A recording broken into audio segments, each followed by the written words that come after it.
All right, I'll be right back.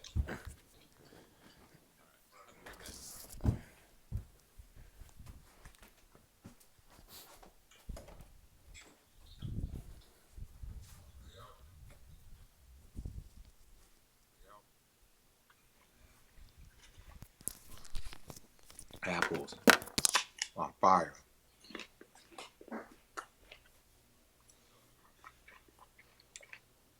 What's up? Epstein.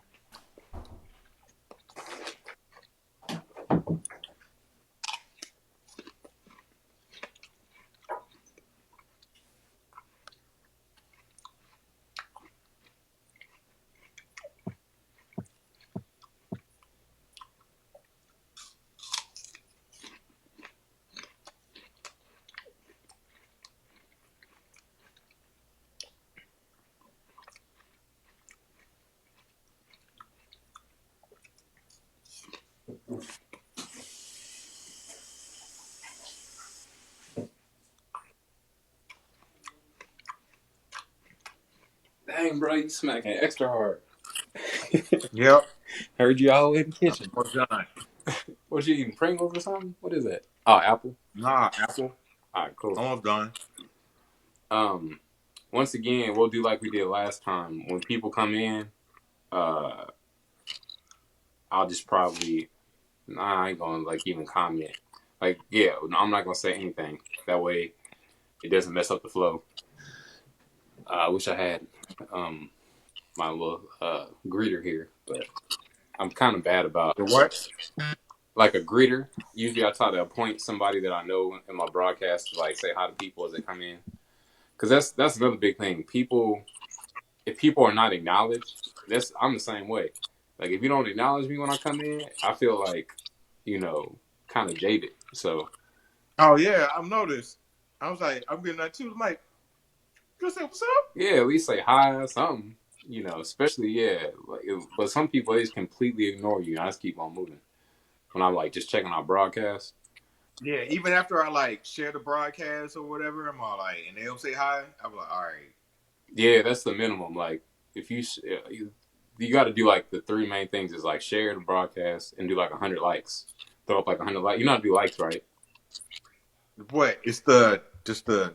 Or you just tap the corner of the phone. You can't do it right now, but Well, that's what I'm doing. Like putting the hearts. yeah, I don't think we can do it. Oh, you can do it. Yeah, you can do it because you're in my broadcast. I think you can send me gifts too. Yeah. I did. Cool, cool. Yep. We're gonna throw you something. Throw that wheel. There we go. All right. So Appreciate it. all right. Let's go. Hey, Let's go and get this tricky started. one. I know you said you gotta wake up early. So Good. All right, cool. all right. Hey everyone. Welcome to another episode of Job Jumper Journeys. Let me not clean my ears. I'm doing it. All right. One moment. Drink some water too. And what are my questions? What are your parents? Blah blah blah blah. What did you want to do when you grew up? And all right, got it. I had to go through my mental script. All right. Hey everyone, welcome to another episode of Job Jumper Journeys. I have my big brother Lester Yancey Jr. Say what's up to everyone. Hey, what's going on, good people? Yeah, yeah. So I just did an episode with my dad. Well, actually, it was a replay. I was like, man, it would be lovely to have my big brother on here. Eventually, I'm gonna get my mom too, but that's gonna take some work. Maybe get grandma, some other cousins. But anyway, figure I have my big brother on here, and you know how the usual format goes. For those of y'all have listened to past episodes, I'm mainly going to be asking him what kind of work his parents did. Even though I know the answer to that question, we'll let him answer for us. It'd be interesting to hear what he has to say about his perspective on mom and pop's work, and then ask him what did he want to be when he grew up. Uh, what are some of the jobs he's had? What was his favorite job, least favorite job? And then talk about what he's doing now. And if he doesn't fully like what he's doing, what would he rather be doing? Some people like their jobs, but a lot of people I run across, they'd rather be doing something else. So he's going to be talking about, you know, what he would rather be doing if he wasn't where he's doing what he's doing right now, full time. So, all right, let's jump right into it. So, starting off, what kind of work did your mom and pop do? Our mom and dad do. I guess it's easier to start with mom. Mom was an accountant. Um, yeah, I've always remembered her to be an accountant, but early on, of course, she was a homemaker. I always feel like that counts as a job because that's all the things that go into that. And then she used to hustle. She would make cakes. She would actually decorate the cakes. She was pretty good, pretty with decorating cakes. Oh yeah. And she used to, I don't know if it counts, but I don't know if she sold anything, but she made her own clothes sometimes. Get the that, but she went back to school for accounting, and then I remember she worked at private accounting firms. She bounced back private and public, but the private ones like Stiefel Nikolai, some top firms. BKV. I But she remember never, that one. yeah, yeah. But she never really talked about her work. She just, the most we would call her whenever we were tripping, um, call her up with her job and stuff like that. But she never really talked about her job to us, or I know she really probably couldn't even talk to dad about it because he wouldn't have understood. Do you remember And what then she of was course, doing at? Do you remember what she was doing real quick at Merritt's, like travel agency? yeah, I think so. She did okay. So she used to work at like the temporary accounting firm, the temp firms for accountants. So I think that was one of them. Um, Yeah, man, it started to run together too. Um, yeah, she did private. Yeah, I know there's some other ones I can't remember, but yeah, for the most part, it's always been accounting for mom.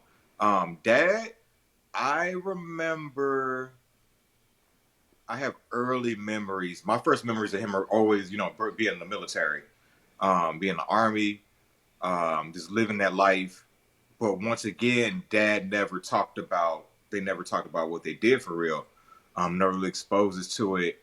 I used to remember when Dad went away for like his training for a while and just missing him and stuff like that. And then of course when he got out, he didn't work. I don't know if he even went to school. I can't remember what he did during that time. But then, of course, we moved to St. Louis. Dad worked like some little temp jobs. I remember one of them. We used to help him like put flyers or whatever. I can't remember. And then like dental parts. I remember that was when we stayed in Sierra Vista. Mm, And then, of course, he got the job with Ford, and he's just been there ever since, except for that little brief time when when they shut the Hazelwood plant down. yeah, yeah, I remember that. So, what did that influence you at all growing up as a kid, like in making decisions? Early on, when you're like really young, you have this kind of an idea of what you want to do, and then as you get in like the high school, it's kind of more like, okay, what's a realistic, you know, type I career? guess I guess since they never really exposed me to what they did, it never influenced me it kind of did because you see I went to try to do accounting even though me and math aren't really best of friends. Mm, But I think it was just more the whole just seeing them get up every day. It was a routine. Dad got up first, then mom, and then they got home relatively around the same time, and it was like, okay, all right, that's how it was. Um, yeah. cool. So early on, what like when you were like younger than let's say 12, what was you thinking? What were you thinking? When they asked you what did you want to be when you grew up, or what were you thinking about doing when you were really young? Um, early, I wanted to be an astronaut, I remember that. and then What was that I space remember I camp? wanted to go to Space camp or whatever yeah, you I were trying wanted to to go go to to? space camp. Yeah. I remember I watched the movie and everything. I wanted to go to space camp so bad. I was gonna write a letter. I wanted to be like the first kid in space. It was crazy, and then that's why I love going to the science center. Um, I'm trying to think, and then I knew I wanted to be a lawyer because I was in those talented and gifted programs Oh, because I sales. always tested. Yeah, sale tag because I tested high on the those standardized tests. And then so I wanted to be a lawyer. I just never went to debate. Um, and yeah, but always people always said I was good at writing. And it's funny how you were talking about Katie, how she got her English degree, and she never did nothing with it. And it's like, I think if I would have gone to school for writing, I would have hated writing. Or if I would have had a job for writing, I hated writing. Because, like, I'll try to write those, like on Medium, how people write on there and they write like different little on topics. I can't never stay on topic. Like, I always go on a tangent and it's just hard for me. So it's just better for me to just kind of free write. Yeah. So I'm glad I've never had to, because, I'd probably miss deadlines. Like, yeah. Because me and time, I like, when it was structured, and we'll get to that when I was in the Army, like, that was the only way I stayed on time. But anything else, I'm like, all over the place. Oh yeah, I can definitely relate to that. And I'm just gonna put in a disclaimer for everyone that's in here right now, all my regulars watching. Um, I'm going to kind of refrain from making comments to your comments, but definitely if you have questions or things, you can ask them in the while we're talking, and then I promise I'll scroll back up and address them at the end. But I'm just for the flow of the podcast. I'm recording this for a podcast and a vlog, so I just want to put that out there. I'm not ignoring y'all. So I may have to say it one more time later. So Yeah, you good. let's bring it back. So I remember you did. I remember this makes it easier for me because I'm your brother, and I saw a lot of this your evolution as you went through life, your career path. So I remember you interning at. Mom was trying to like basically groom you to be an accountant. It seemed like, and so you did your internship at Price Waterhouse. So that was your first. No. So we have to go Oh, let's back go back. Yeah, because your first job. yeah. So my first job was at Bush Stadium. Oh yeah. So of course, because Jahar, our cousin Jahari was working there, so mom was all like, she got me up there, and yeah, I sold sodas and other snacks or whatever. Man, I remember my first day. I was so sore from walking all them steps, and then so that was the 1998 season. So I got to watch the Mark McGuire and Sammy Sosa home run chase like right there, Steroid era. but I didn't get to finish. Yeah, because I didn't get to finish because of course when school started, mom was all like, "No, band camp started," and mom was like, "Of course, you're not finna do both," even though there was like cats, in there that would go to band camp and then go work at McDonald's. Mm-hmm. Um, so yeah, mom always wanted, school was always the focus. That was my first job. I made 15% commission off my sales. So it was all up to me to hustle. Um, yeah, I'm surprised for as shy as I usually am. I had to get out there, and I really got to like. For me, it was like an escape. It got me out the house. It got me around people. Like I had a sense of freedom, especially rolling with Jahari. On just simple things, just going to down the Metro Link. Yep. Because we were sheltered. For the most part, we were pretty sheltered kids out there in what I call the ghetto suburbs, North County. Yeah. So cool. So then you did that, and then you do? When did you start working? Did you ever do work with Grandpa? Um, I never did for real. Mom, I don't know. Like me, I guess maybe because I don't know. I was always, you know, well, how can I? I think I was pre-army. I kind of was a punk. Like I look back at myself, and I really wasn't. I was sensitive and I couldn't fight. Like I couldn't stand up for myself or nothing like that. I always feel like the army really kind of helped me become like a man. Mm-hmm. All right, because I used to, yeah. So, what was your Do question, you man? remember? I No, get you off on. good. You like? It's funny you said it because you remember we did that retention wall with Uncle Arnold on his pool, and he was like, I remember him cracking jokes about like y'all weren't made for this work, putting up like the cement blocks and carrying, with the wheelbarrow and taking them. Oh yeah, And I didn't have, and that'll lead to, yeah, it'll lead to a lot of that.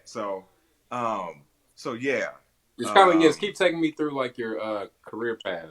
okay, so working at Bush Stadium, that was cool. It sucked because like mom was so on top of my money.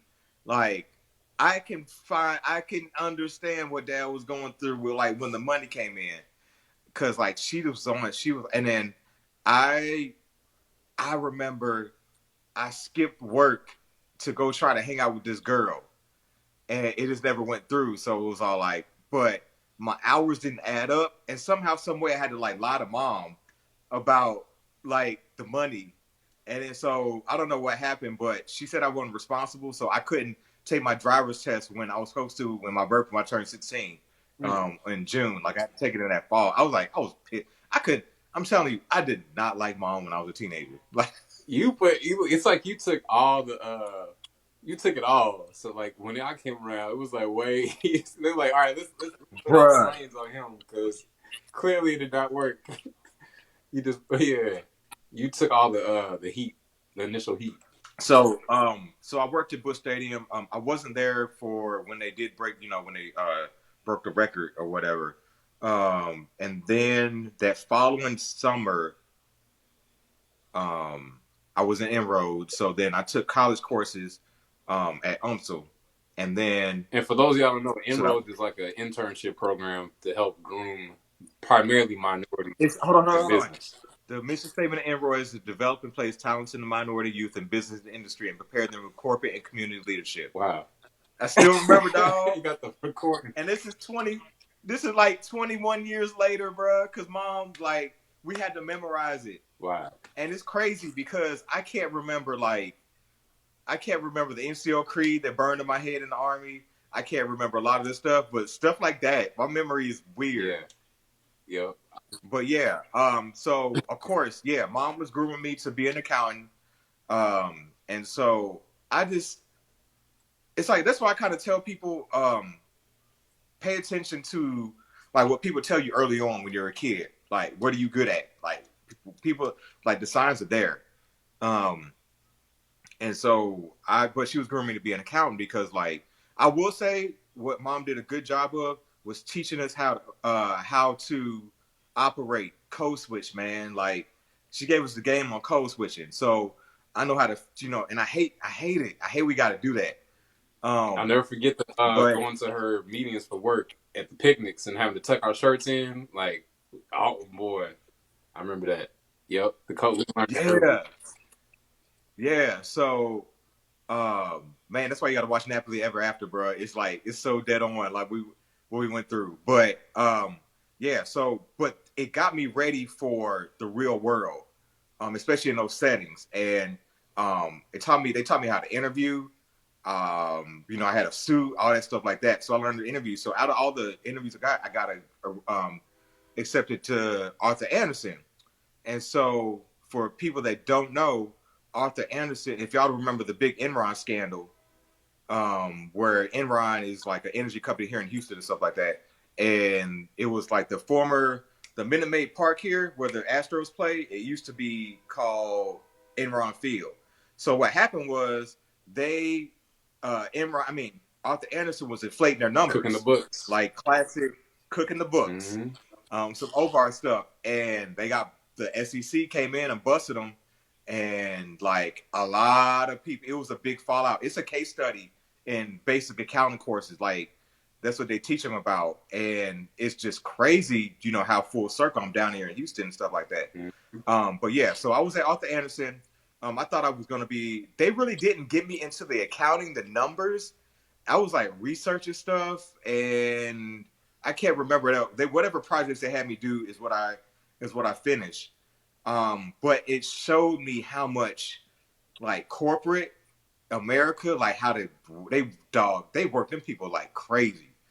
And I get it when people like say they escape corporate America. So I think like I learned that I thought I was gonna be successful. I thought I was gonna be like have a Jaguar and make a bunch of money, and like I thought I was really, really gonna make it. And then I went to college. Hold on, back it up. And Because and I'm going to put one more disclaimer real quick. Either Angel or Helen, whoever thinks they might be here the longest and watch the rest of this interview, I need somebody to just like when people come in, so I don't come across as rude, like say hello for me and just greet them. That's like, that's all I ask. If somebody can help me out with that, if you can't, no biggie. Back it up though. You didn't you do the what is it? The plate? What is the company you worked at? The mortgage company? Or was that later? No, that's later. Okay, okay. So I'm even jumping. okay, so then I got to talk money. 10 like I made $10 an hour at Arthur Anderson, Mhm. and it's funny since Arthur Anderson they changed their name and they do consulting. They're Accenture now. Um, so I was making $10 an hour. Once again, mom was all up in my money. I ended up having to pay for stuff for college. Like she made me pay for some of my own stuff, like for college or Did you have whatever. your own account or was it a joint account? I think I had I opened a commerce account, Yeah, I remember. but mom maybe I don't know. Mom was all up in my pockets. Yeah, That's why I just like when you came along, you got spoiled. I was like, bruh. yeah. It's like you took all the licks, all the. So uh, yeah, I always got to talk about college because it ties into everything else. okay. I went to University of Missouri Columbia. It's Oh, weird. Like I could have gone. yeah. Okay. I was gonna ask you. Did you apply Yeah, anywhere else? Like, was that it? I applied to. I think I applied to Southwest. I think I applied to, of course, Alabama A&M. I had a half band scholarship for there. Mhm. Um, Mizzou, I didn't get a band scholarship. I was so sheltered, man, and it felt close. And then I had friends from, my partner Kunle, friends from Central there. So I felt like comfortable there. Like it's weird. I got to Mizzou and I felt like home, there per se or whatever. I don't know. It was just Yeah. interesting. I wish I would have gone to other schools or whatever. And mom filled out your FAFSA Like too, right? This- yeah, of course, Man, of we course. were so sheltered, so Um, sheltered. so I went away.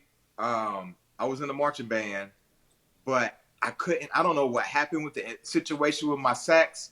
Because while I was getting it from Uncle Tommy. Yeah, and so I couldn't take it with me to college, Mm, and that really kind of I never you look back and you're like, oh, it shouldn't make that big of a deal, but it did. But they gave me a sax to play. I hated it. the sax is like your I just did child. not feel. It's like your child, man. Like you make that Yeah, connection. and then so I got to the band, and there was like one. I remember one chick that was a year ahead of me. She was there, but she was like one of the types that just hung out with white people. She was black, and she just couldn't relate. And I felt I was so alone. Like I was homesick when I first got to Mizzou. Like I really, really was lonely. And I came back. I remember Dad got me one time. Like I came back way too much. Um, I should have probably gone away a little further to have to like really sit with the homesickness. But yeah, so went there. So once I dropped band, I ended up adding a whole bunch of classes. I had like 18 hours. Mm. I don't know what the hell I was doing. And then I started going to class on a regular, and then for whatever reason, it just fell off, Mm. and I stopped going. Um, and it was crazy because I think I came back after Thanksgiving break, and then I tried to make effort and show up. Man, you can't show up to econ at the end of the semester, bruh, and think you're gonna fill out them. You take an econ, right? I don't think I took The, that class. I took. you never took macro? Mm-mm. I was I thought macroeconomics was like a requirement for now. everybody. So going real quick, going to Truman. I because I went. Yeah, Truman is liberal arts. I don't know what program you were at Mizzou, but I was in the accounting program, so that's yeah, it's part. probably why. So like I started out as an English major, and then I switched to criminal justice, and then later on poli sci. But yeah, my courses were But yeah. I didn't have to take my econ. if if I were to, if I pick a degree, economy would like I liked it, even with the numbers and stuff. It was like took some work, but I actually Oh liked it. yeah, yeah. Later on, But that was my focus at Bradley. Is more like the political economy stuff. I love that stuff. yeah, so all right. So I flunked out of Mizzou. Mm-hmm. Um, man, I'll never forget the day that I got them grades came back. I was on the I was on the phone with Mickey, my kid's mama, and like heard that voice. What?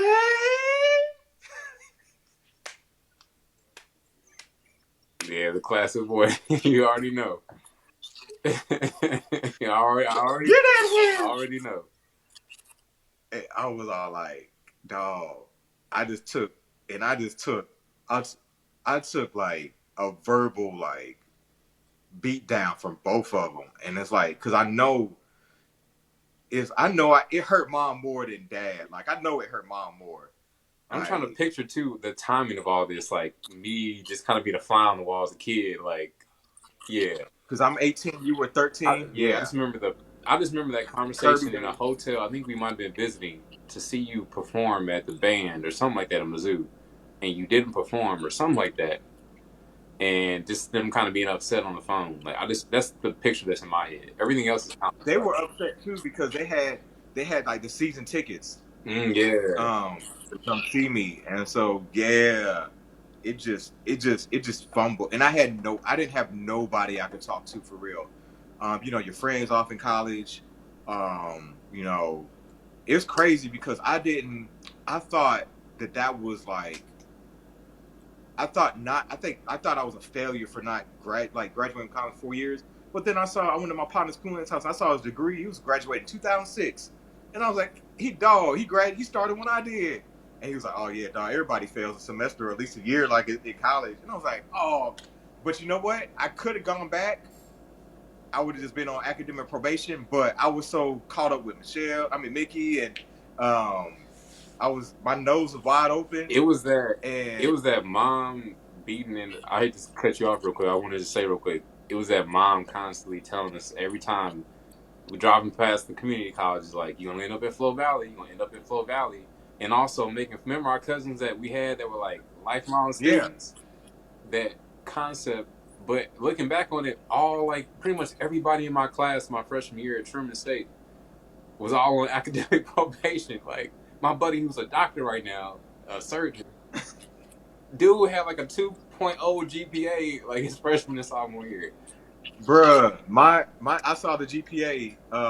I remember I saw my transcript when I finally went back to school, and then when my mom had the letter, and it said point .9. I was like, what the hell? But all right, so I flunked Yep. out.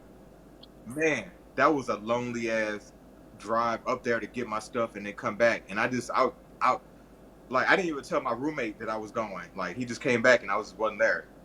Um, so got to came back home, and then I tried community college, and I just wasn't focused there. So of course, mom was all like, they were like, "Hey, you can join. You could join the army, of course, National Guard or whatever." And my mind was not. Once again, I was too much of a pansy, like pansy boy.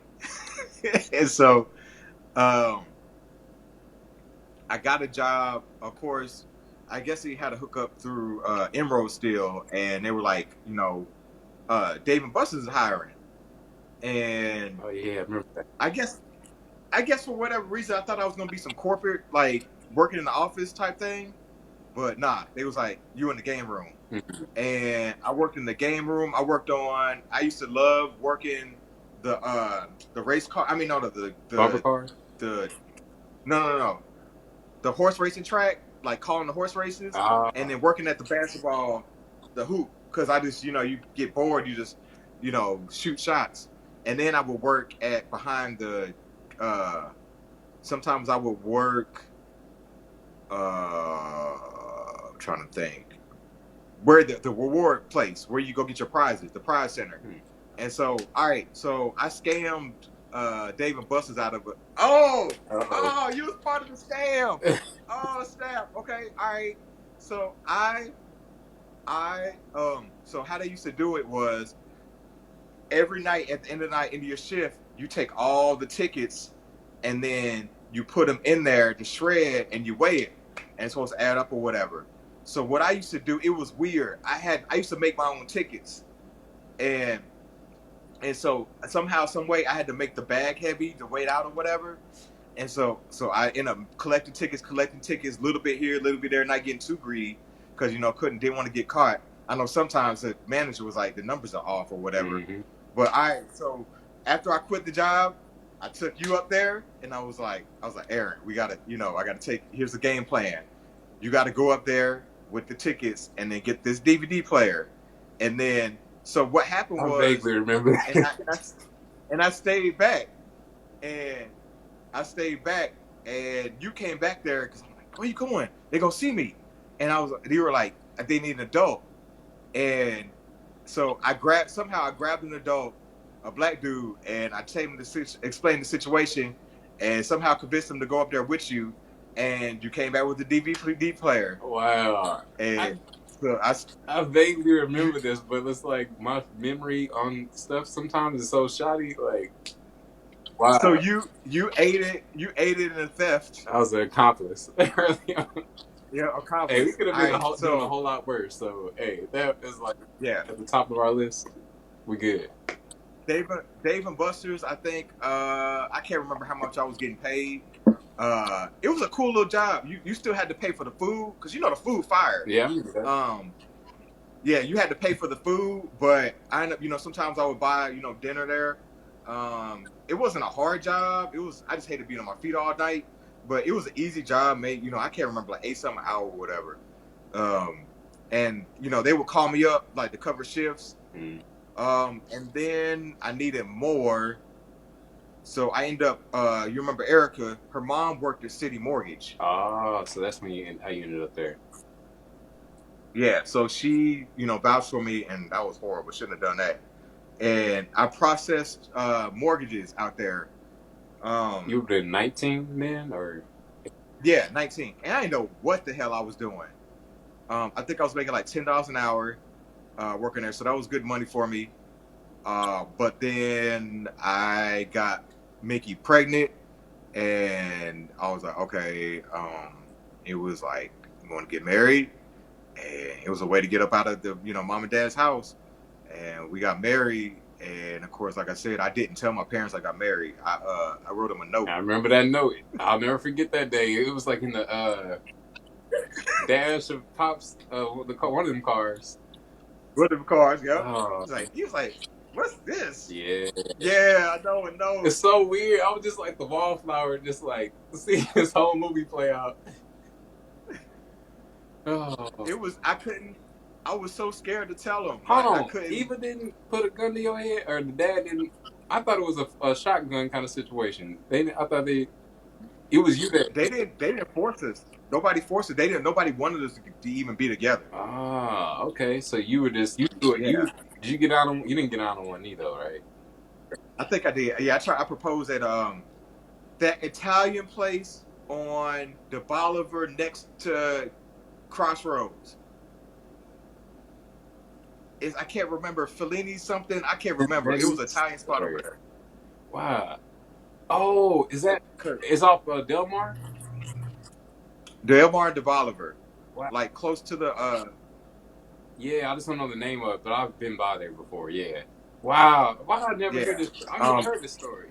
This is And of course, that's where I proposed to her at. And mom was on QVC so much, so I got a Dominique ring for Mickey and she hated it. She was like, "You got me this fake ring."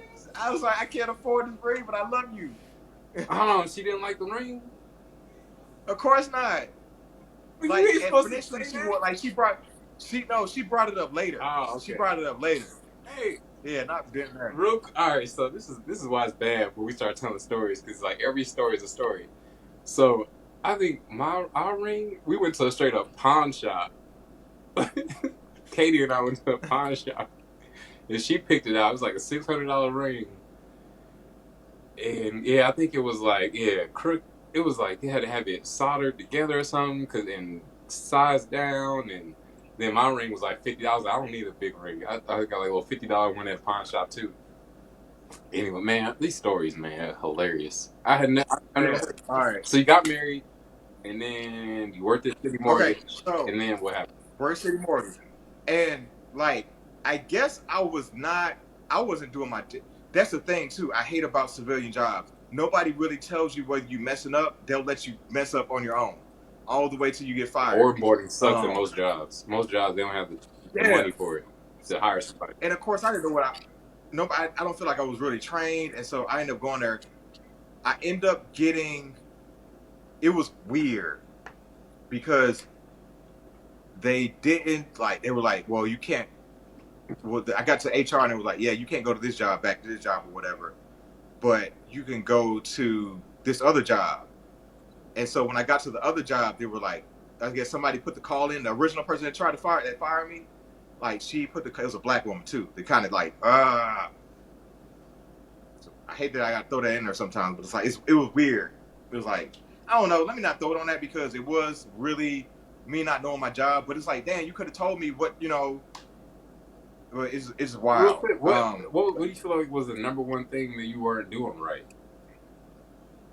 You wouldn't even know. I don't feel like nobody really helped me and like trained me. Like nobody really kind of set me down. And like, okay, it's never been like that with every job. Only times I was like the army, and even then I had problems. But okay, so I always tell people, and there's confirmation of why I need to finish my book and then probably make a movie out of it. All right, so 9/11 happened on a Tuesday. Mm-hmm. I got married on a Wednesday. I got arrested on that Thursday. And then I got fired from my job that following Monday. Wow. I don't know. And I had just moved into our first apartment. And I had a kid on the way. And I had to, my son was on the way. That is the intro to your documentary slash book right there. Oh man. Dog. Like in the movie, it would literally the opening scene would be I hate to say it, but it would be the Twin Towers. And Wow. and so okay, so how okay.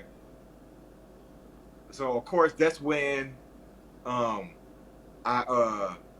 helped Uncle Arnold with the whole detention wall. I ain't built for that. They made fun of me when I was trying to do roofing with one uncle, and I was like holding the shingles like, and I was scared of heights. Like I remember that. the bitch. Yep. Because that's one thing I do will say, like, and I think Dad talks about it too. It's all like that's what I like about our family, and that's we black people is like, okay, if you needed some money, that you go hard, you go like like Grandpa got stories, everybody got stories of working with Grandpa. Mm-hmm. All right, if you need a little money, like uncles, you go You work. didn't have to go Everybody got steal. Like stories. you had options within the family to like go make some cash quick. Yeah, you didn't have to go steal. Like that's what we need to bring a lot of that back. A lot of people making bad choices, but keep it moving. So city more. And then Then okay, all right. Then I remember I went to this circulars, man. This I'm telling you, I'm the old days of looking for jobs. Like circulars, oh, like in them those nickel like things or whatever. I can't remember, thrifty nickel. Grippy There we nickel, yeah, go. newspaper. Thrifty nickel. Yep. Woo, throwback. They still got those. I've still seen them. I see them at Walmart. And I found this job, and it was all like, all you had to do was sell home alarm systems, but it was one of them places where they hire you on the spot. That's why if anybody hires you on the spot, it's a scam. And they were like, they put me, they drop you off in the middle of nowhere, Mm-hmm. and you're supposed to walk around. And I'm surprised. Thank God I'm light skinned, dog, bruh. I think back to rest in peace, Ahmaud Arbery, bruh. Like imagine me walking around in neighborhoods, just walking around, dark skinned black dude. Like, not to really make everything about a race, but it's like you just think about the cops 5-0 cherry berry. yeah. Are you lost? Because it was like Illinois too. Like I can't remember, but Across the river. yeah. So of course, mom wasn't no help. All she knew was like corporate stuff, and like I couldn't. Nah, I'm good. But my former mother-in-law, she was the one that really excuse me, my bad. She was the really one that because they know, hey, you got a kid on the way. The man got to work.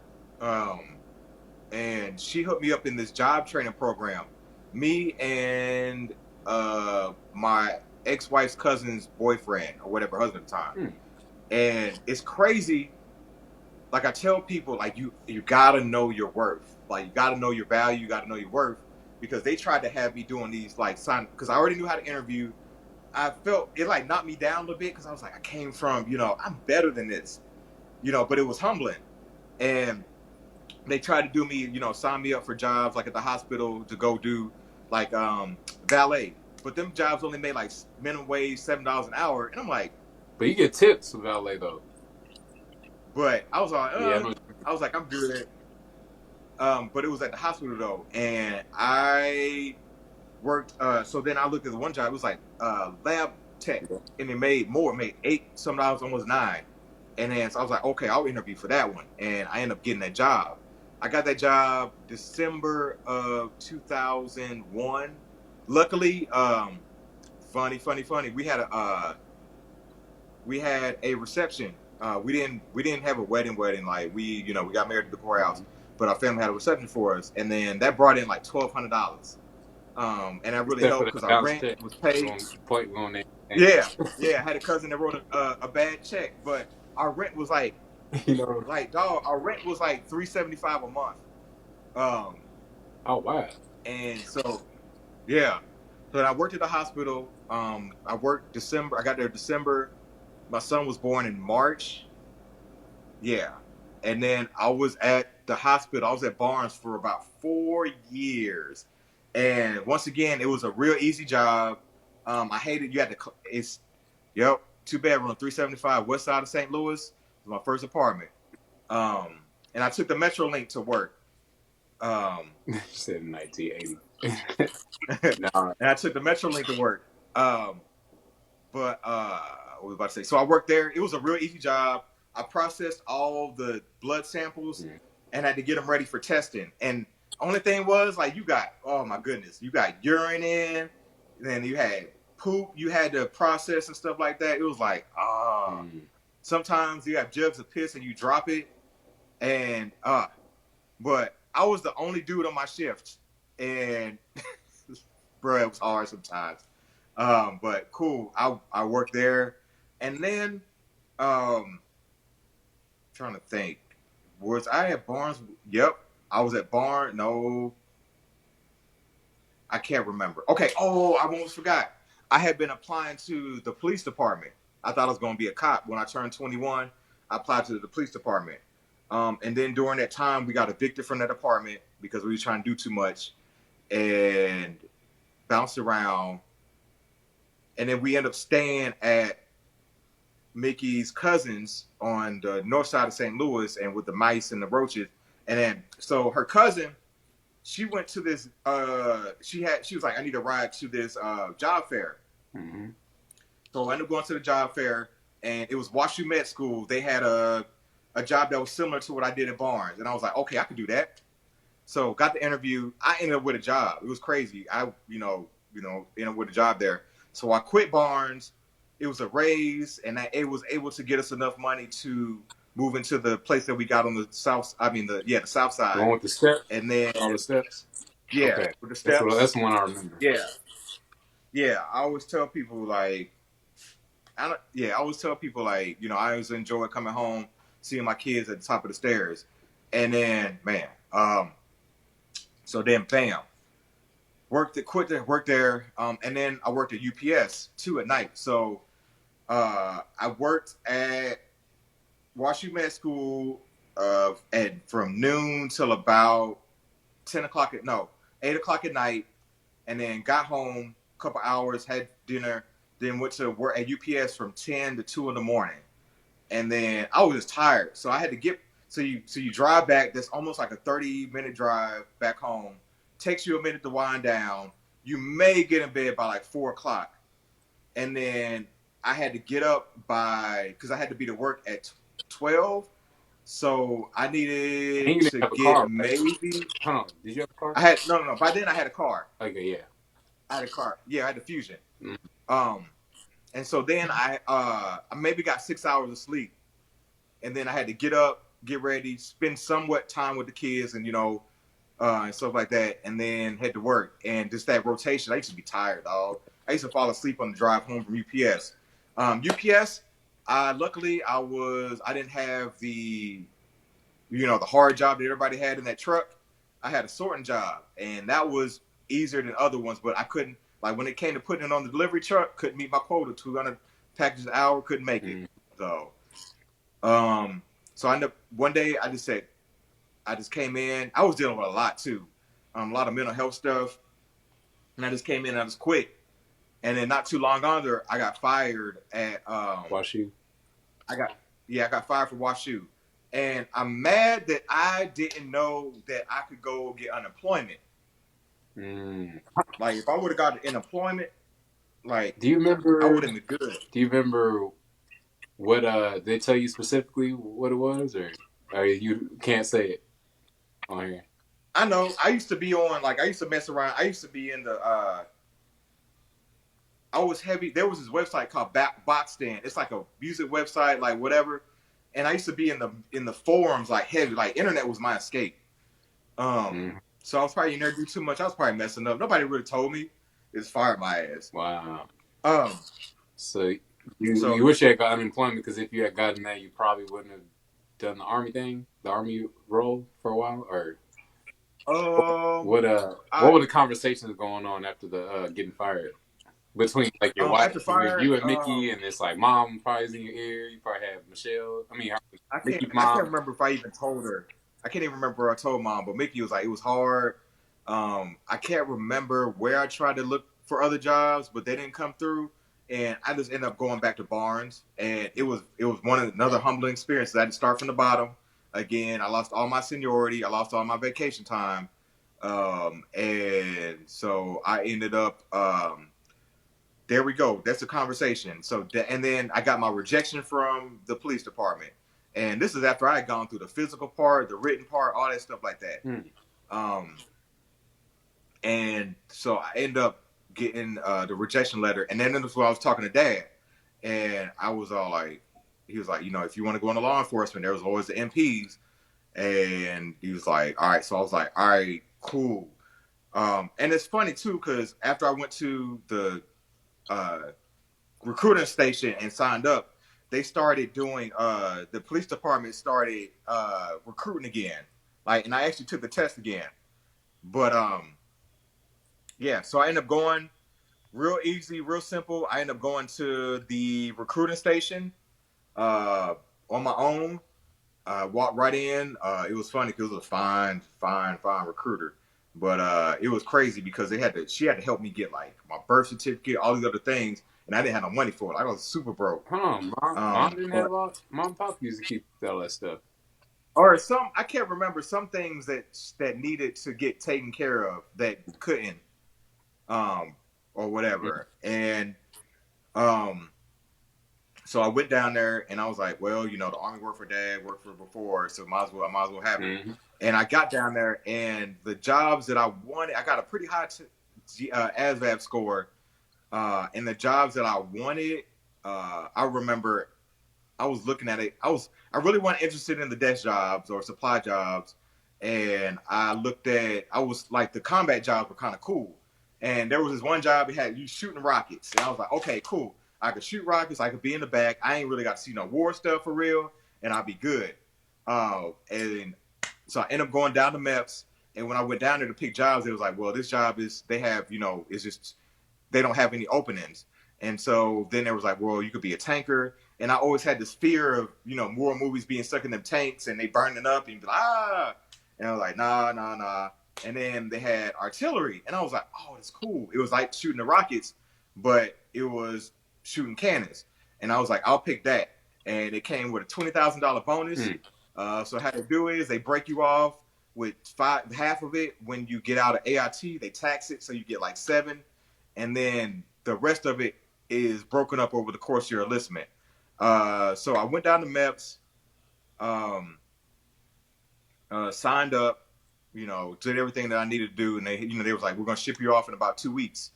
And man, just I was getting everything ready to go. People didn't want me to go, but I was like, man, y'all gonna pay my bills. And then luckily, we had the going away, dinner at Aunt Mary's. And man, I was like 140 pounds on my joint arm. I was frail. I vaguely remember And that dinner. yeah. Yeah, I think I remember that one. Uh, and then I just remember I enlisted on October 12th, 2005. And I just remember because me and me and Mickey were separated, and I was staying at grandma's house, and she was like, "Well, you can stay here until you leave, Mm. so you can spend time with the kids and stuff like that." And I'll never forget leaving that morning, like super early, and it was very. I was sad, dog. Like I had to keep from crying while I went to the car because like I was leaving the kids. My marriage was rocky, and so I went away to basic training to Fort Sill, Oklahoma, and I remember getting off the bus, like reception, everything was cool, everything was kind of cool, and then of course when I crossed the tracks to basic, it was man that shark attack. It was 140 in my class. 9 of us were black, mostly white dudes, and then Hispanic guys. And then in basic training, of course, I was sending all my money home to Mickey, my wife at the time. And so what I would do for money for myself was Oh um, yeah, I I used to make beds because a lot of people were lazy, so I made their beds and I would charge maybe like you $25 talked about that in your and Red stack Leg podcast. I remember that. Yep, I used to make beds, and then but then the Mexicans they would undercut my prices. So then I used to do fire guard. So what fire guard was, of course, all night you had to have somebody up on watch. So it was an hour-long shift, and I waited till I was an AIT because I got more sleep. But I would take their shift, maybe $10, get that way, and then I would also what was risky but worth it was I would sneak off post and we would go to the PX and I would get dip like those the tobacco chew, Mm-hmm. dip, cigarettes, and candy, and I used to sell that Wow. in there, and that was enough money for me to get a plane ticket home when I was done. When I finished, they told me I would be stationed in Fort Lewis, Washington. My cousin, Aziza, her and a homegirl picked me up from. They were stationed in Oklahoma, Yeah, I remember that. and then I so remember that trip to Oklahoma in the van. yeah, they went to yeah they picked me up. It was funny because they took me to the club that night, and I was like Forrest Gump. I literally had like my army uniform, the dress uniform, just the shirt, the short sleeve shirt, the slacks, and then the shiny shoes, and I went out there. But then went home. I did hometown recruiting with the recruiter for 2 weeks, and then that's when I learned like how black people don't trust the government and the army. Because like I remember one black mom, she was like, "I ain't letting my daughter join the white man's army," and I'm like, "Oh, man, that's hilarious." So and then I went away. I left. First duty station was Fort Lewis, Washington. It's crazy. We flew into Seattle. It was beautiful. I had got to a unit that was just getting back from Iraq, and we were going to Germany. So, like some cats that went with me to Fort Lewis, they went to a unit that went straight to Iraq. But I just learned my job. We went to the field a lot. Yeah, we went to the field, and then we got ready. We left for Germany. Got to Germany in '06, and once again doing artillery stuff. And then we was like, well, y'all are either going to Afghanistan or Iraq. No, we are going. At first, we were supposed to go to Afghanistan, and then we flip flopped and went with we ended up going to Iraq. So we're training for Iraq. For the people that didn't know, this was right around 2007, Mm-hmm. and we were getting our asses handed to us in Iraq before Petraeus he came up with counterinsurgency, and so we went up there 15 months. Dog, I was there for 15 freaking months, and it fell on a leap year. Mm. You know how petty that is? Wow. Like that one day for 15 months, and that was like the longest time of my life. And so the whole year, we went through a year, and then them last 3 months felt long as hell. But that was the one where it was crazy. It was just like, because I did infantry jobs, so we was out there on the road a lot. We was getting hit a lot with IEDs. Luckily, I didn't get hit. I only got like 2 firefights, And the second one, I'm not so sure of. I'm starting to think back at it because my truck, the behind us got hit, and I think the fire that the shooting we heard may have been the ammo in the truck, but I didn't care. I was letting loose on my machine guns. I was like, Yeah. because I was like, I just wanted to shoot. Yep. Um, so yeah, I got back from Iraq. Oh, this is how Uncle Sam screwed me. Um, I was gonna get out in '08, but that was during the recession, and I was like, ugh.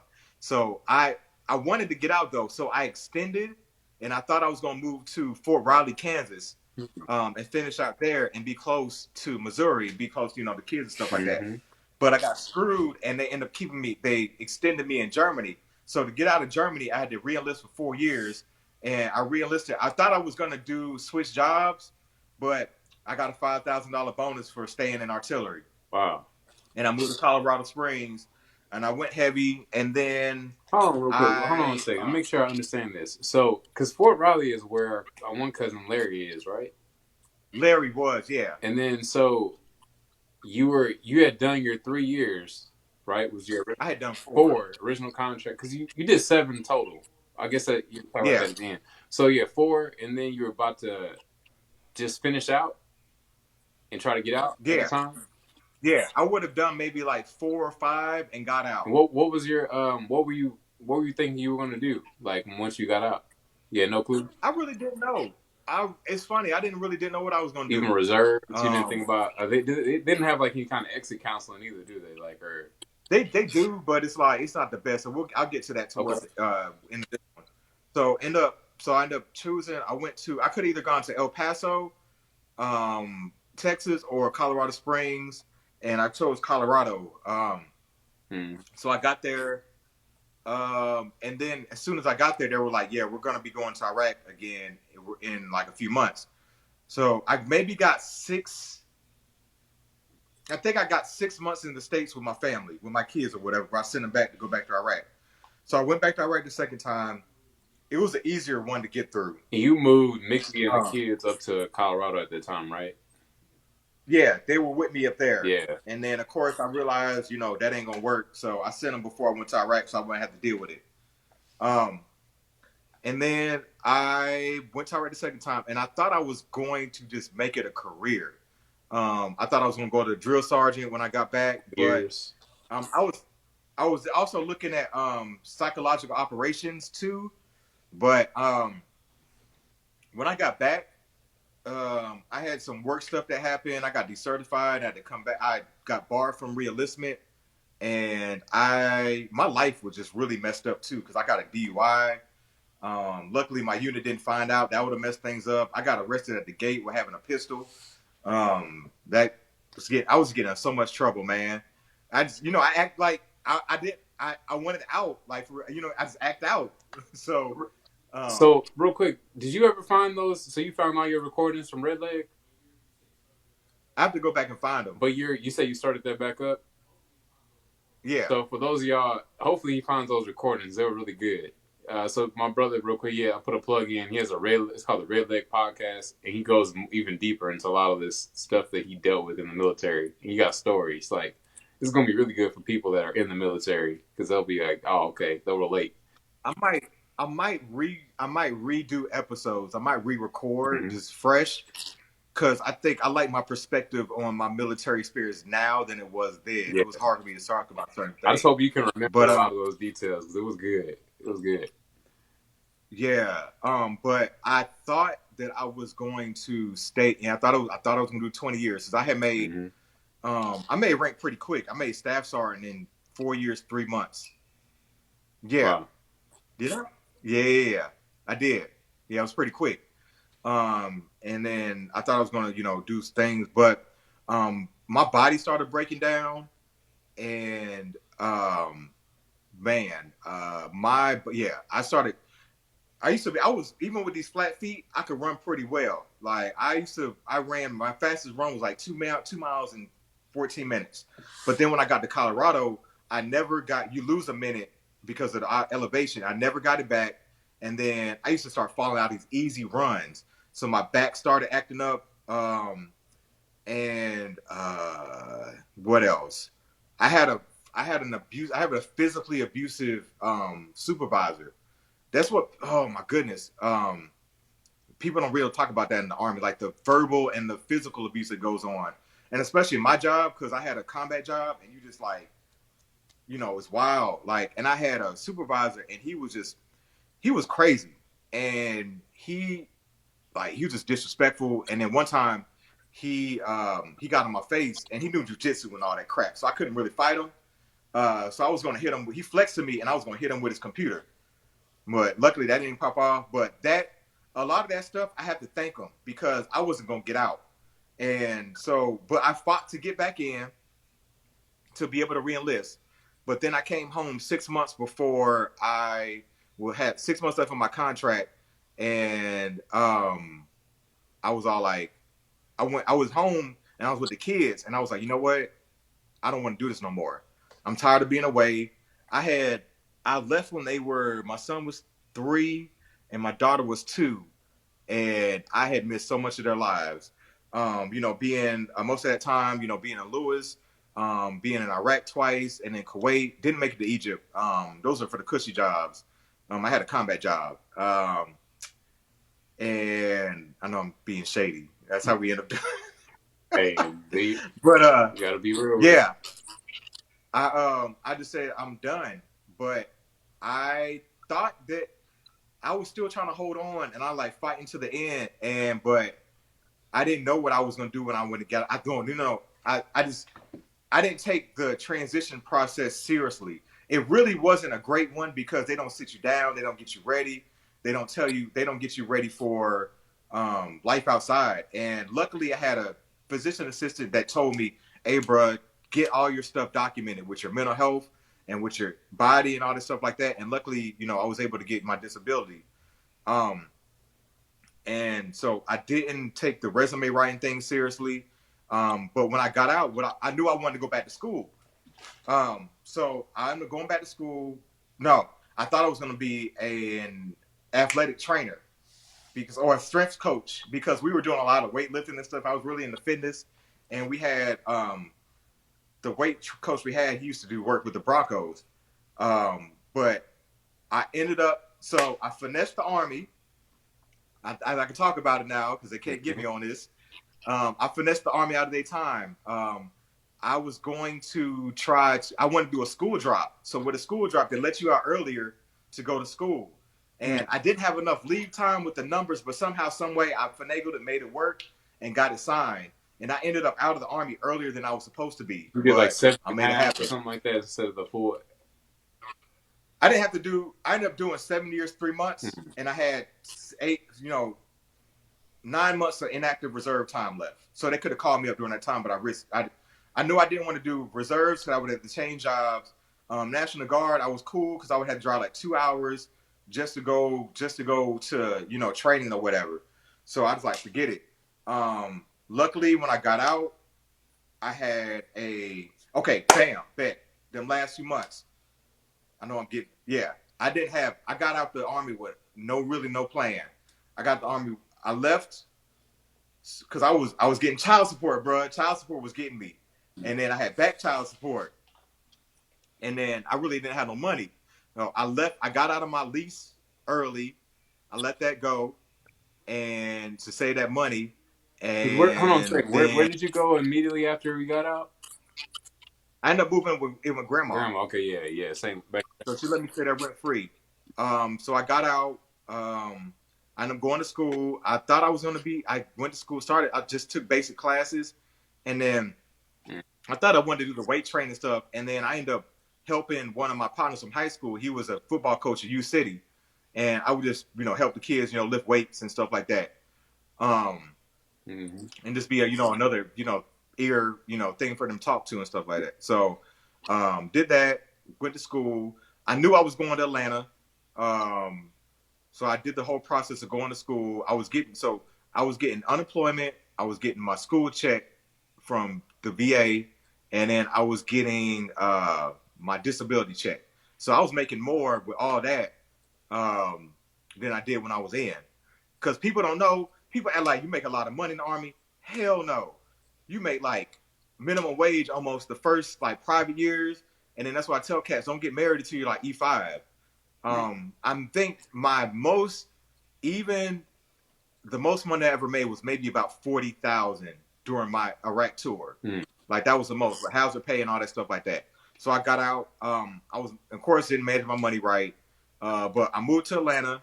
Went to school there. School was like my job. That's how I treated it. Like I was getting a check, so that's how I treated school. I got so then for whatever reason, like they drill like job security, job security, job security, and I thought I liked kids, so I was majoring in math education. I don't know why, because math kicked my ass.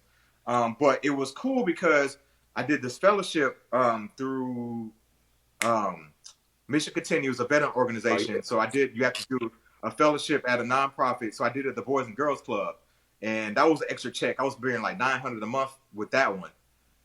And I worked with kids, and I hated it because I had to cover up my tattoos. So I had to wear long sleeves. It's freaking Atlanta, Georgia. It's hot over the summer. I'm lucky. Luckily, at the time, I didn't have no tattoos on my legs. So if I would have had to wear pants too, oh hell no. Um, Mm-hmm. so it just was not a good fit. The kids is like the kids don't listen. I was working with teenagers, and I'm like, you know what? And then so I struggled with trig in school. I got to calculus, and that's what weeded me out because I didn't understand limits. Um, Calculus kicked my and butt so too. I looked through Yeah, and so I'm looking through the course catalog. I'm like, what degree, can I do? I thought I was gonna do like somebody was like cybersecurity is a big thing. They make a lot of money. Oh, that's the one thing I almost did when I went out. I thought about contracting, going overseas, but like I heard the contracts are janky, and I just never got hooked up to working with like Halliburton or anything like that. So I thought I was Contracting. gonna, because you can, huh? Contracting. Contracting like going back over to Iraq or Kuwait Oh, and contract. so you wouldn't be working for the military. You've been working like as a like Security, those private like contract military. security or something. Yeah. I've heard of that. Yeah, I've heard this happening more and more now. And then so, but yeah, going back to school, cybersecurity was a job, and I was like, but I had to take calculus. So I was like, nah. So I flipped through, found this degree called human services. It's pretty much social work, but without the accreditation. So I went through that. I got my degree at Kennesaw State. Um, I wanted to do. I almost did the 2 year program there, but I didn't know how I was going to support myself, and I had to get a job. So um, I interviewed with this one place, communities in school. No. Bam, I'm forgetting stuff. That's all right. As I remember jobs as so after the fellowship, there we go. I worked one of my favorite jobs is I worked at a tattoo shop. Oh, My homegirl that did my sleeve, her and her partner did a tattoo shop in Atlanta, Black Owl, and then that's where I got most of my tattoos. I was booking appointments and keeping everything clean. Um, and yeah, keeping everything clean.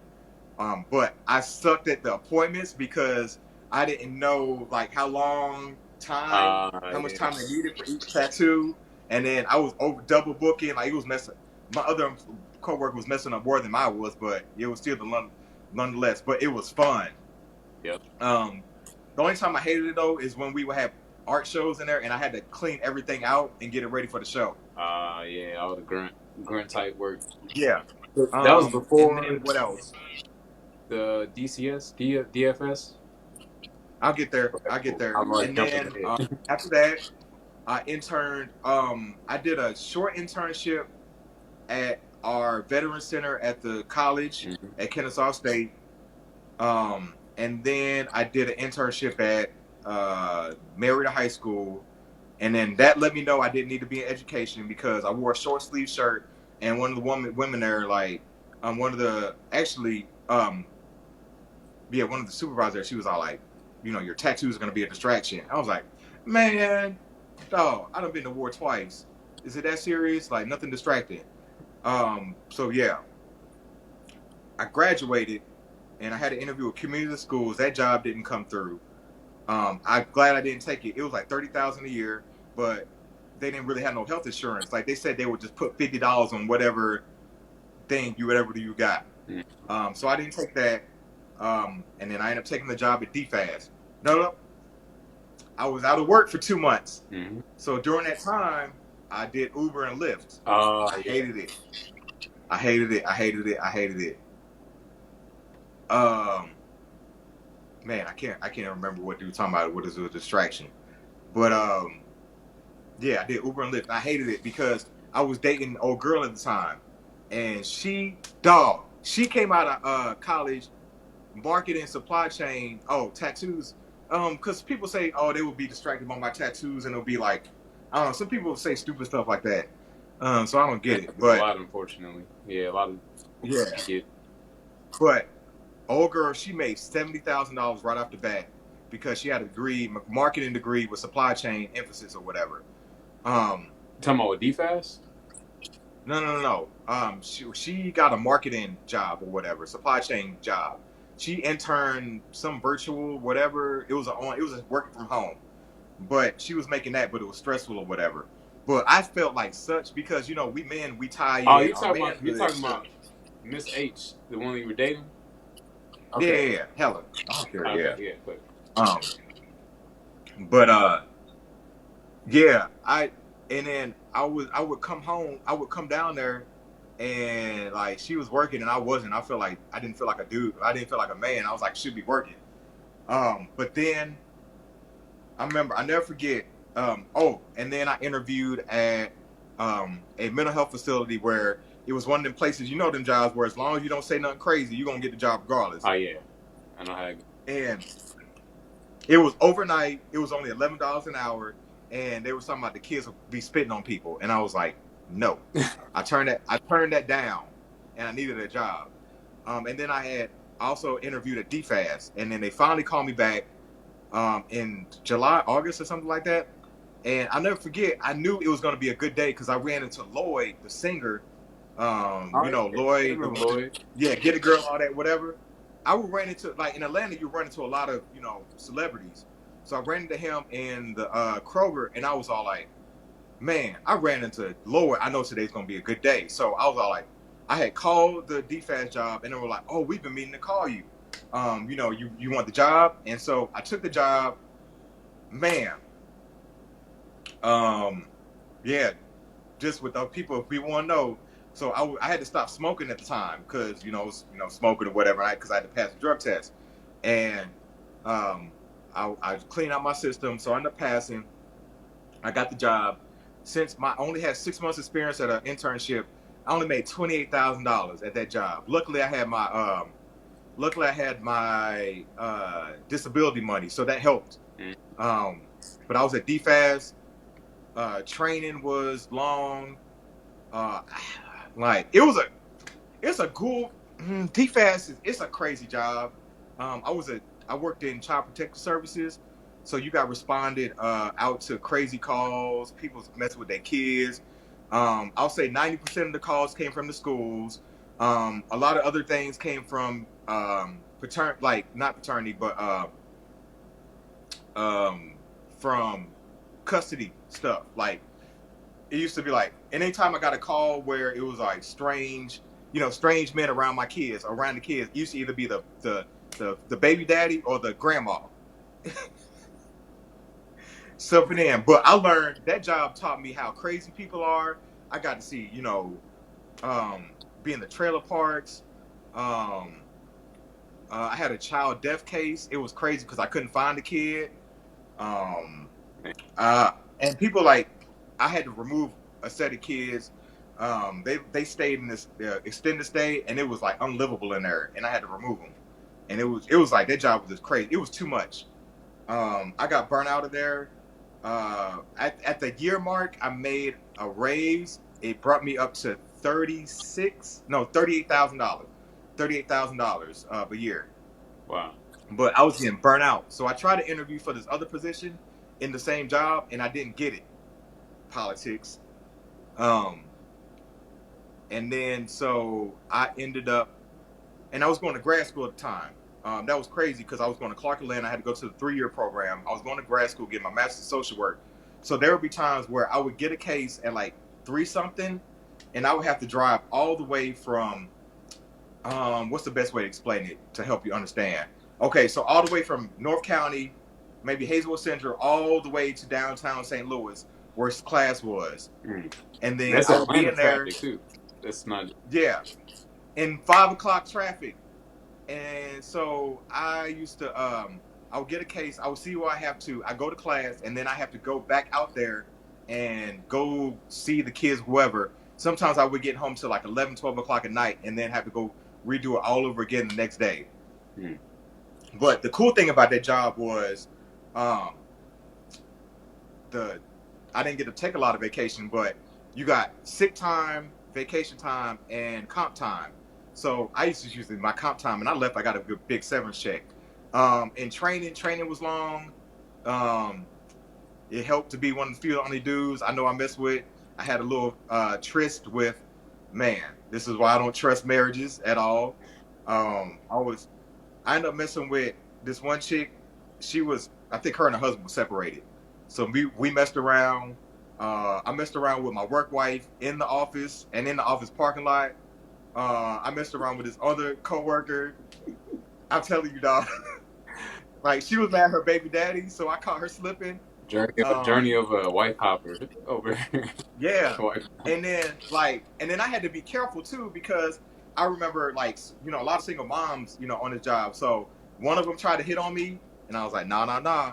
But what was crazy was I got burnt out. So at my and I was like, I need a new job, and so I ended up hollering at one of my old professors at Clark. He worked at a nonprofit, and I tell people like, if you're gonna go to the nonprofit side, I had to look for a nonprofit that had been around for a while. I'm like, hey, I need stability, and it was crazy because I had a domestic violence case. Somehow, this little girl had a big gash on her head. So what happened was, she ended up her mom got in a fight with the boyfriend, and to protect herself, she threw a speaker, ended up hitting the daughter. And somehow, some way, I had to convince. So I ended up being with the mom, with the kid, and then I had to drive all the way downtown. I had an interview with the new job. I ended up having to go down there because I told dude, I said all I need is an interview because I always interview well. So I got down there, hopped in my suit, did the interview, and I was running late because I had to go back out to that case and take care of it because my supervisor wanted me to rule the kid, and I was like, no, the mom's gonna leave. I'm gonna keep the kid here. Because mom gonna have to go to court, and it was just crazy.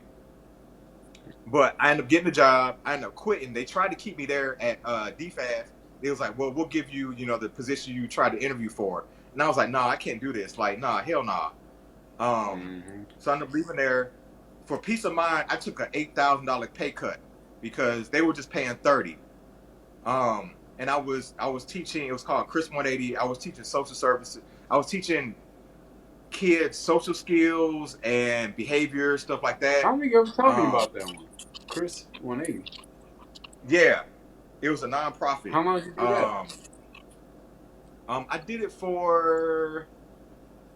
it for I can't remember, like 8 months, I think. I don't think I made it a year. Like Chris, like the name Chris, CHR. Chris, yeah, yeah. They used to be called Chris Kids, but then I called them. It called Chris 180, and so I was teaching social skills, and I would go around to different schools and help kids learn about like just basically how to behave and how to operate in, like, because they used to be in class wilding. Mm-hmm. Um, and so we used to help. It was like working in lines, teaching them skills, along with the counselors. So it's crazy because let me see. I worked some of that I did in alternative schools, and that's how you really learn about the school to prison pipeline. Because alternative schools in Atlanta, the one of them looked like a county jail. You went outside, they had the basketball court looked like jail. They had metal detectors, everything. They had pods like jail. Um, so I ended up working there. And I couldn't. I had a lot of anxiety about that job because I had to set up my own appointments, and both jobs I was working using my own vehicle, so I was tracking like maybe 400 miles a week on my own Jeep, and then I had a homegirl, one of my My Z, classmates. Zay.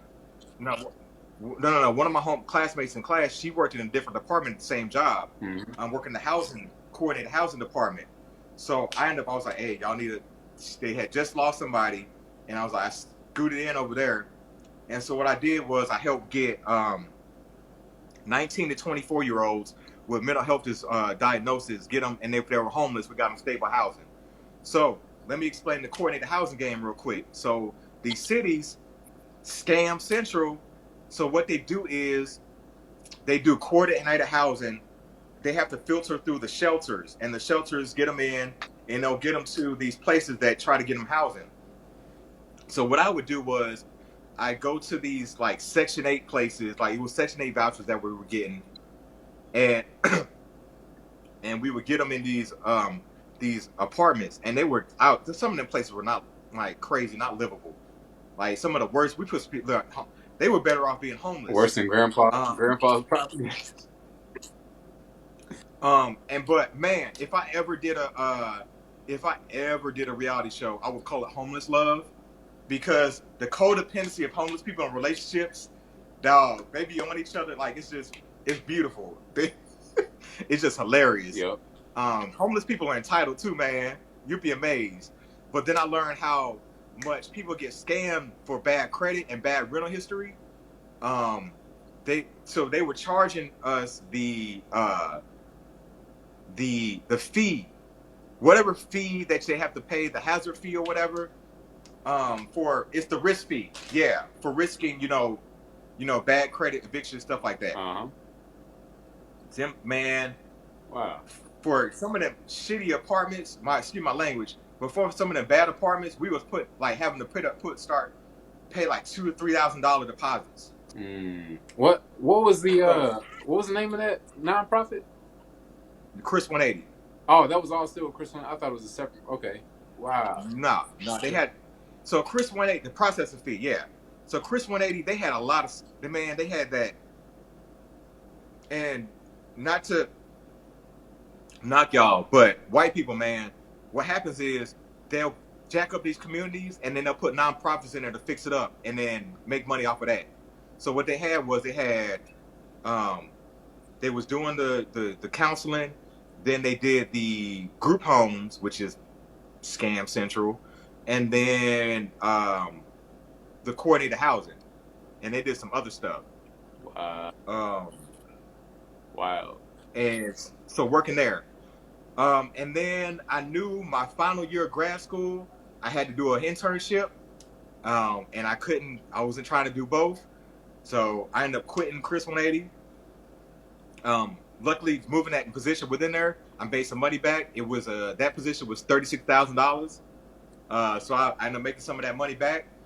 And then I did my internship at the VA because they were paying. Luckily, I ended up interviewing well. Interviewed all, interview. I was coming because in the Army we had promotion boards, and they were interviews on steroids. Hmm. And I ended up getting that. And my first semester was HUD VASH program. Once again, dealing with homeless vets in housing. They put them in there, so we just check on them and stuff like that. If they weren't drugs, we try to make sure they weren't using them up. We get them to food banks, hook them up with food and stuff like that. This would have been like Um, 2017, right? Or 20. 20, no, 2019, Oh, okay. Yeah, this is 2018, more recent. 2018, 2019. And then my second semester, I provided therapy, and that's when I learned I had performance anxiety, real bad. And then, because the notes, it was a lot of notes. But I learned a lot though. I co-facilitated groups. I remember that was around the time you were going through your mental health thing, so that helped me. That's why I was able to tell mom like he needs to go. That's when she took you to that place in Kansas City when you came back from your little thing. Mm-hmm. That's how I learned about that stuff. Yeah, that And was very then helpful. I'm glad I went to that. yeah, and so man, we're getting towards the end. And then so I interned there, and then I needed a job though, and as I told the supervisor, I was like, hey, at the end of I'm moving to Houston. Y'all gonna be able to hook me up. He's like, oh, at the end of the internship, we'll be able to put in the word in. And I was like, no, I need a job before I even graduate. And so I started. I applied to. I think I applied to a veteran position at the community college down here, and then I didn't want to do DFAS version down here. I did not. That was like a last resort. And then I found Texas Southern, and I did not know they were HBCU. I was all like, "Oh snap!"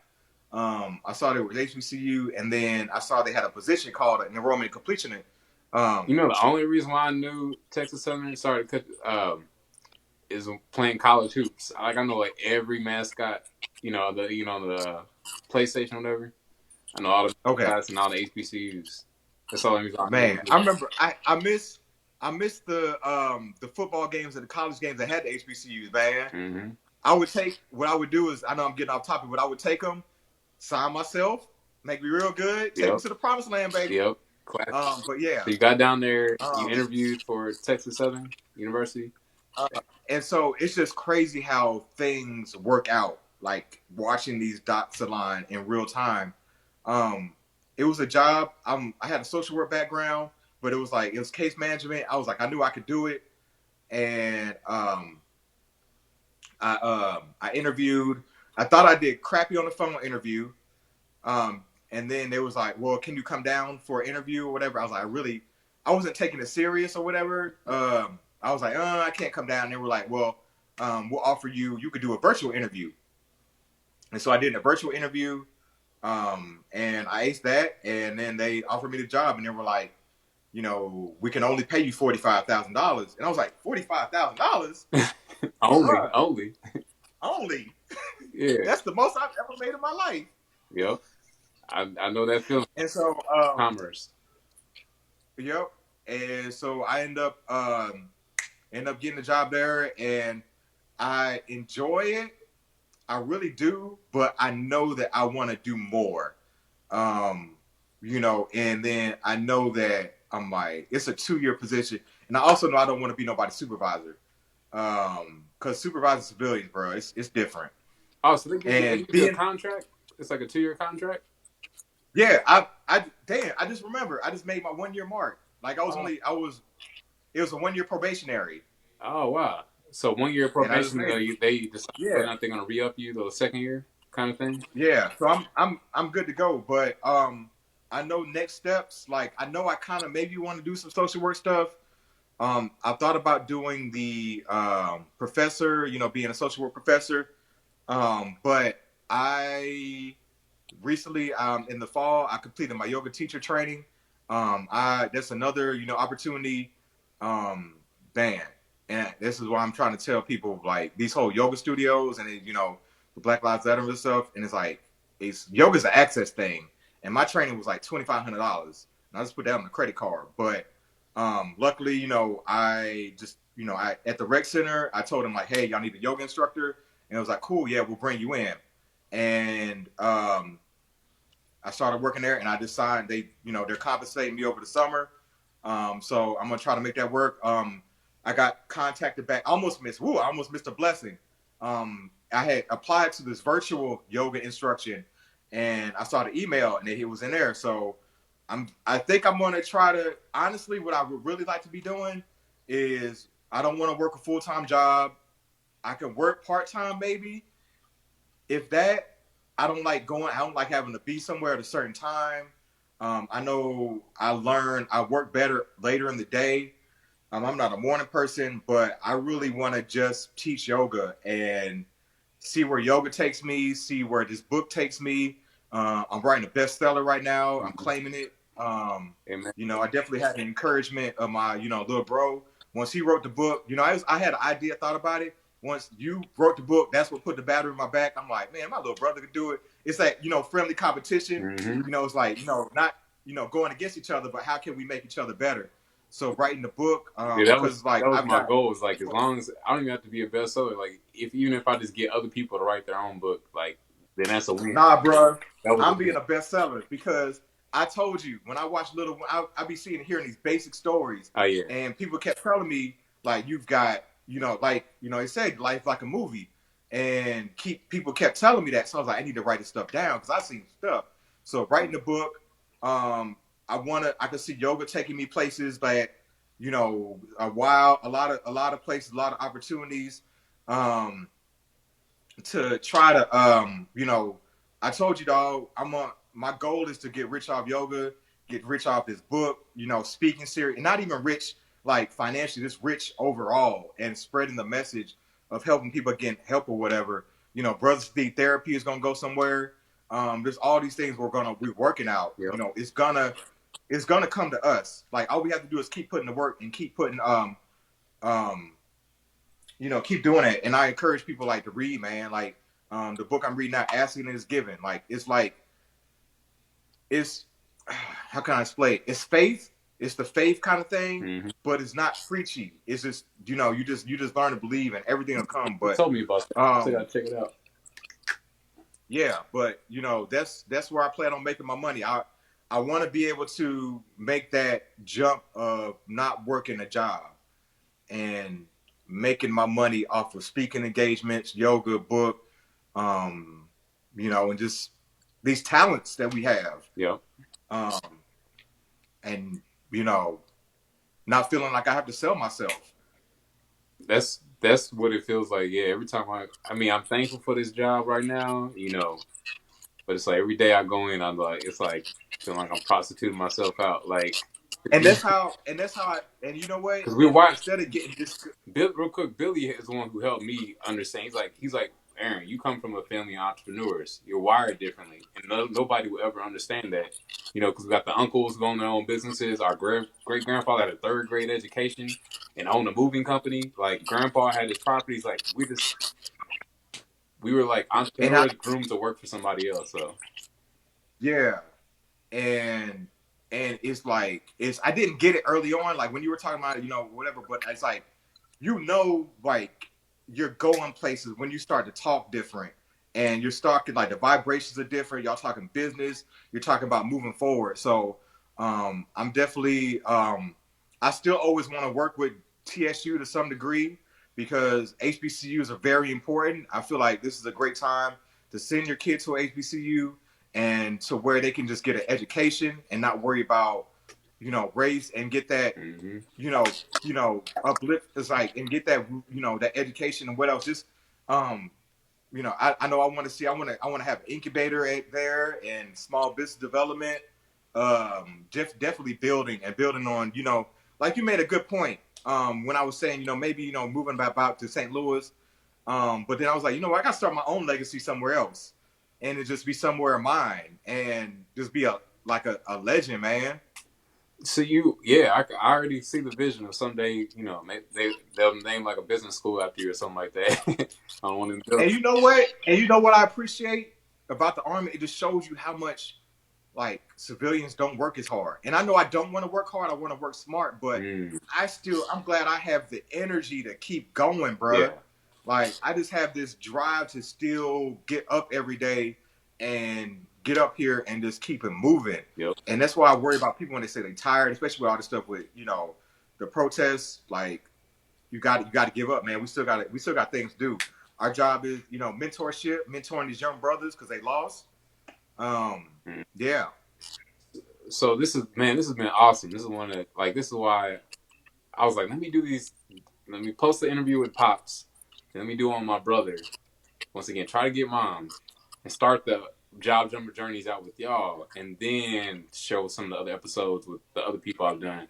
It's been really good. But to close everything out, one, I was gonna make a point. You were talking about the HBCUs. Good time for kids to go. Man, there's a kid. He's like the number one recruit right now out of high school. He's talking about going to an HBCU possibly. And I was like, I've been telling people for years, this is like before all the black talent used to go to HBCUs. And then all of a sudden they integrated the schools The and money, so much the money was money, made off these black kids at these white schools. And the money, bruh. Like we gotta like I kind of get emotional thinking about it, but we gotta bring this home. Like this is a great time, and also too, we need to hold each other accountable. I know we talk about like, and you can have both of these conversations at the very same time where we fight this police brutality, and then we're fighting these battles with ourselves because you just had Ace Howard come out with some All Lives Matter stuff like that. Like no, like, and people think, oh, Howard, Spelman, Morehouse, Hampton. I think the elite ones. No, every like what happened to Morris Brown should not have happened. Like we need to hold each other accountable. We need to get these businesses that we need to make sure our money's right because we just need to stay right.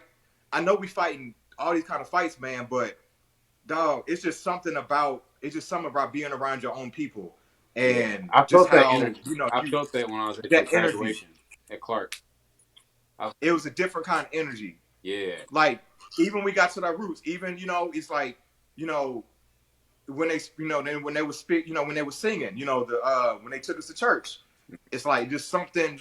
It's just something, man. It's just something different. And I just encourage, um, the city if you can, if you can financially can. I wish I know mine are looking at somewhere different. And I gotta respect it, but at some point, I'm like, just get that education or stay close. But yeah, it's definitely I appreciate that, man. It was a good like running through that, man. It's like, man, yeah. I will drop in like if I could do it all over again.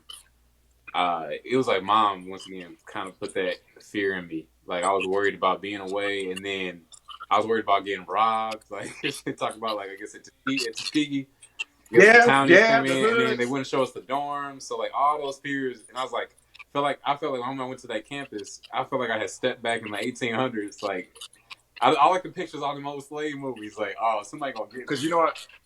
Yeah, because I dated Helen that was down there in Tuskegee. Yeah, yeah, yes. But yeah, the last question I was gonna ask. So it sounds like you've had over. I didn't do the count, but it's like at least over 15, 20 jobs.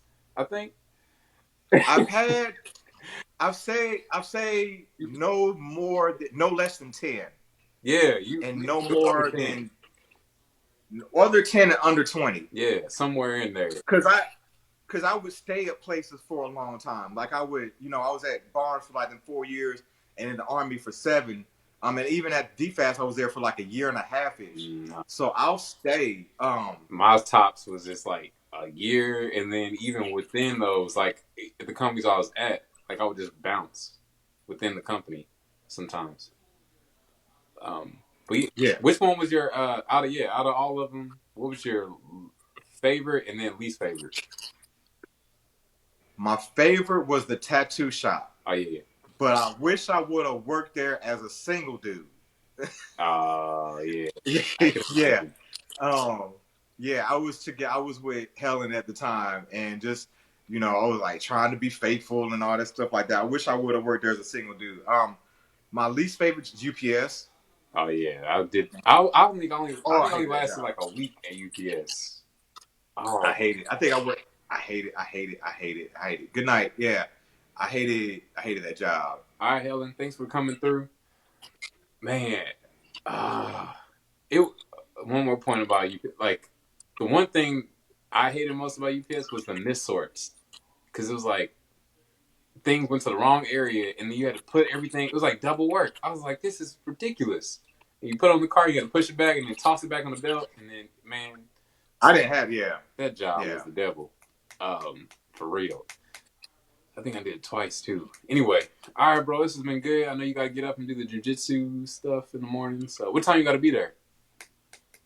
I gotta be there at 11, but I think I got a therapy appointment at 10. So I'm gonna end up doing therapy, FaceTiming it, and I'm driving. So I gotta try to knock that out. But Cool. hey, yeah, it's worth it. All right, man. Well, I appreciate your time, and man, this is gonna be epic. This is my favorite episode so far. So I said it about all, Hey, but hey, how Grandpa and said that. I didn't even go in. I, And I didn't even go in detail, man, about like my time in the army, but it's all good. yeah, that's why I put in that I'm saving plug. that for the Yeah, podcast. that's why I put in that plug for the red leg, because then you can yeah, to send them on over, get the more details on that, because yeah, you got some good stories. So. Yeah. All right. Once again, everybody, thank you all so much for listening. Everyone is going to listen to this on Apple, with Spotify. It's going to be on all that. Anchor. Check it out. And once again, thank you, big bro. Appreciate you. Oh, you can follow him.